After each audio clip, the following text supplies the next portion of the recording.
Sydney రావాల్సిన అవసరం లేదు, ఎందుకంటే మన ఇండియాలోనే టెక్నాలజీతో ఎన్నో చేశాము. ఇప్పుడు మనం అంటే రైల్వే ఒకటి అటల్ పేరు మీద ఒకటి ఒక రైల్వే లైన్ నార్త్ ఈస్ట్ లో చేశారు. అట్లాంటి చాలా చేస్తున్నాం మనము. యూనిక్ ప్రాజెక్ట్స్ ఇండియాలోనే చాలా వస్తున్నాయి. మనం సిడ్నీకి వచ్చి తెలుసుకోవాల్సినంత definitely they are little advanced than us, but technology everything is available in India also.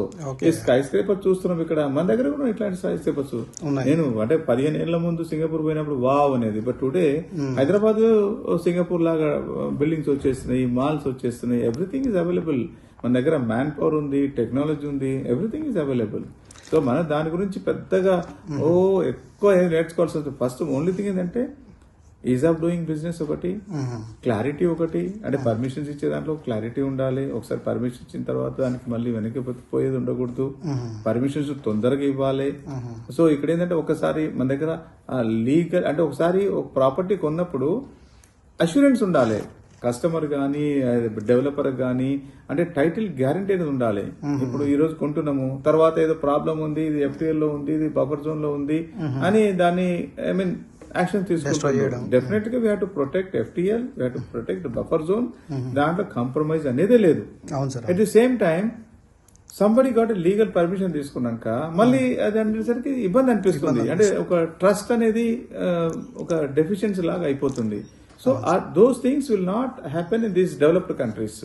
ఒకసారి వాళ్ళు ప్రాపర్టీ కొన్నారంటే there won't be any problems అన్నట్టు. సో అట్లాంటిది మన దగ్గర తెలంగాణలో ఇప్పుడు సీఎం గారు చాలా అంటే రిఫార్మ్స్ తీసుకోవడం ఉద్దేశంలో ఉన్నారు. It maybe Musi river front అనుకోండి, RRR అనుకోండి, దెన్ AICT అనుకోండి, స్కిల్ యూనివర్సిటీ, లాట్ ఆఫ్ అంటే ఫార్మా సిటీ కూడా దాన్ని కూడా ఇప్పుడు చేయాలని అంటే లాట్ ఆఫ్ గ్రేట్ థాట్స్ ఉన్నాయి. ఈ థాట్స్ లో డెఫినెట్ గా అంటే మనం వీళ్ళ దగ్గర నుంచి చూసి కొంత నేర్చుకోవాల్సిన అవసరం ఉంది. But doesn't mean that we don't have the knowledge. మన ఇంటెన్షన్స్ గ్రేట్ గా ఉంటే బ్రహ్మాండంగా ఉంటది. ఇప్పుడు protecting of the lakes is a great initiative I can say. But we have to look into other angles also, how it should not be impacted to the poor people. Right వేలో permission తీసుకున్న వాళ్ళని ఇబ్బంది పెట్టడం correct కాదు. అంటే కొన్ని అంటే we have to look in other aspects also. Only one side చూసుకుంటే ఏదో ప్రాబ్లం కాకుండా ఉంటే great future for Hyderabad.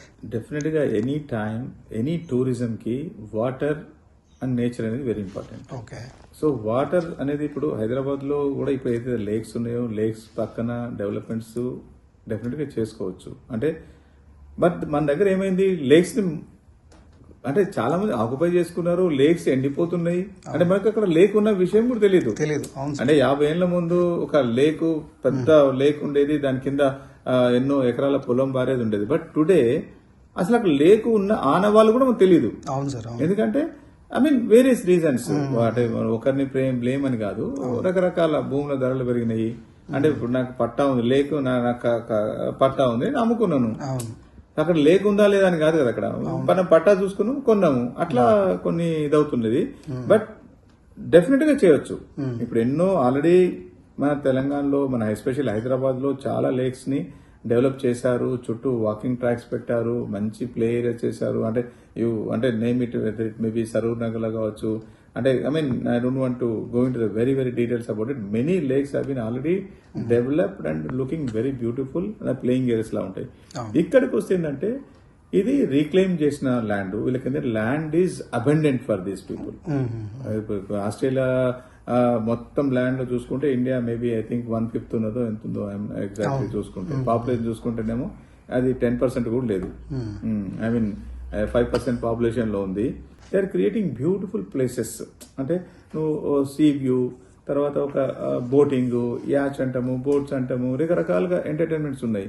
So మన దగ్గర ఇన్ని చేయాలంటే it's not easy. But at the same time so government intentions are good. కాబట్టి గోయింగ్ ఫార్వర్డ్ డెఫినెట్ గా దీంట్లో హ్యూజ్ ఇన్వెస్ట్మెంట్ కూడా ఉండదు. నాకు నేను చెప్పేదంటే ఏదో 1000 కోట్ల అవసరం ఉండదు. లిటిల్ థాట్ ప్రాసెస్, అంటే లీస్ట్ ఇన్వెస్ట్మెంట్ తోని you can create a better environment, better facilities you can create.